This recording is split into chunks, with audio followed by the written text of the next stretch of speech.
અમદાવાદમાં 80 કરોડનો ધુમાડો, શિલજમાં બ્રિજ ઉતરવાની સાથે જ સામે દિવાલ, બ્રિજ પૂરો થવાની સાથે જ લોકોના ઘર આવી જાય, વિકાસના નામે કરોડોની કટકી।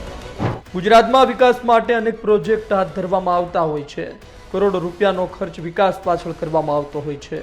જોકે વહીવટીતંત્રના અણધડ વહીવટના કારણે, શાસક પક્ષની નિષ્ફળતાના કારણે પ્રજાના ટેક્સના કરોડો રૂપિયા વેડફાઈ રહ્યાના આક્ષેપ થઈ રહ્યા છે। બોબલ ગુમાને શિલજ સાથે જોડતો આશરે 16.5 મીટર પહોળો અને 900 મીટર જેટલો લાંબો રેલવે બ્રિજનું 80% વધુ કામ થઈ ગયું છે। ઓરડા અને રેલવેના અધિકારીઓની અણાવડતના કારણે પ્રજાના ટેક્સના રૂપિયાનો ધુમાડો થઈ રહ્યાનું સંભળાઈ રહ્યું છે। શિલજ તરફ રેલવે ઓવરબ્રિજ પૂરો થાય છે ત્યાંથી આશરે 30 ફૂટ અંતરે દિવાલ આવી જાય છે, માત્ર 10 થી 12 ફૂટ અહીં સાંકડી ગલી છે। હું ડોક્ટર કરણ બારોટ, પ્રદેશ પ્રવક્તા આમ આદમી પાર્ટી। ભારતીય જનતા પાર્ટીએ આંધળો વિકાસ સમગ્ર ગુજરાતમાં કર્યો છે, એનું એક નજરાણું આજે મારે તમને સૌએ બતાવવું છે।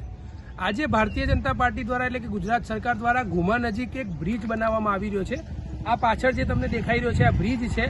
આ બ્રિજનું કામ સંપૂર્ણપણે હાલ પૂરું થઈ ગયું એવું દેખાઈ રહ્યું છે। બ્રિજની શરૂઆત ઘુમાથી થઈ રહી છે અને આ સાઈડ પૂર્ણ થવામાં આવી છે, પરંતુ કેવો ગાંડો વિકાસ છે, કેવી રીતે અધૂરું કામ કરવામાં આવ્યું છે અને કેવી રીતે કોઈ પણ પ્રકારની આગળની રણનીતિ નથી આમાં દેખાઈ રહી છે। આ બ્રિજ અહીંયા પૂર્ણ થઈ રહ્યો છે અને આપણે જોઈ શકીએ છીએ કે આગળ જવાનો કોઈ પણ રસ્તો જ નથી।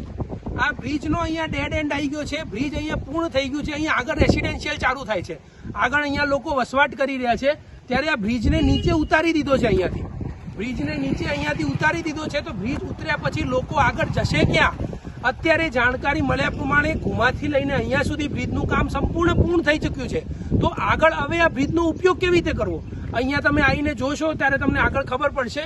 જો અહીંયા બતાવી શકું છું આપને કે અહીંયાથી આ જવાનો રસ્તો છે, આ બ્રિજ અહીંયાથી પૂર્ણ થાય છે અને પૂર્ણ થયા પછી અહીંયાથી ગાડી આવે છે, આપ જોઈ શકો છો। આગળ આવો,